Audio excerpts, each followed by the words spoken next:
This is DJ coming from High Impact Motorsports.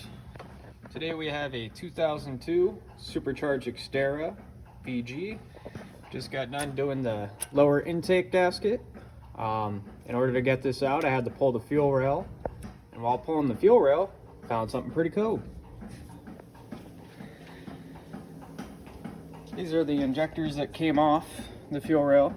As you can see, there's no stamping. These are true aftermarket part store type, probably BWD brand.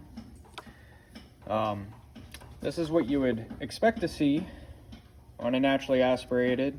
The plug is a little different because it's the old model, but hence this is the pink that you would probably see, the color from 2002 and up. It'd have a purple dot if it was factory.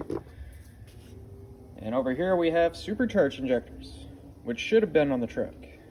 These are, let's get in here, hold on, come on, focus.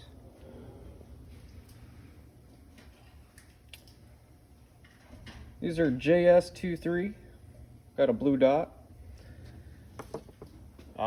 We're in big trouble with the injector market because what happened here, why this fluid is actually clouded, is the injectors are now coming after being soaked in some mineral spirits, I would say. We did buy GP Sorensen, part number, made in USA. Mineral spirits isn't a bad thing, but if you followed me on my fuel injector journey, you would notice that if I leave mineral spirits in an injector, a week and a half later, they'll be gummed up to where you'd have to resonic bath them for probably 20 minutes, get them hot enough to flow all that fluid out.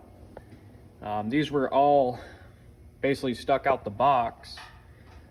I gave them a nice 10-minute flow test, and it still didn't bring it to life. What happened was my boss came over, smacked one, and sure enough, it started clicking. And I was like, really?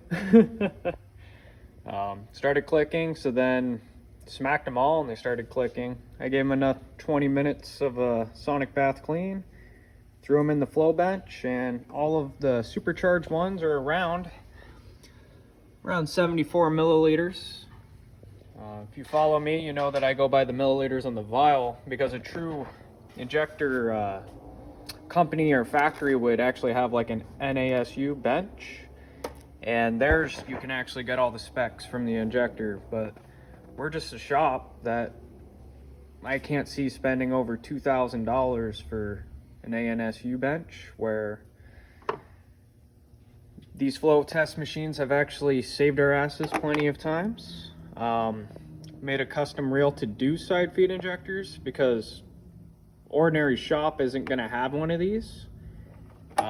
And sadly, if this is what we're dealing with in the market, I could have literally just put that vehicle back together and had no injectors.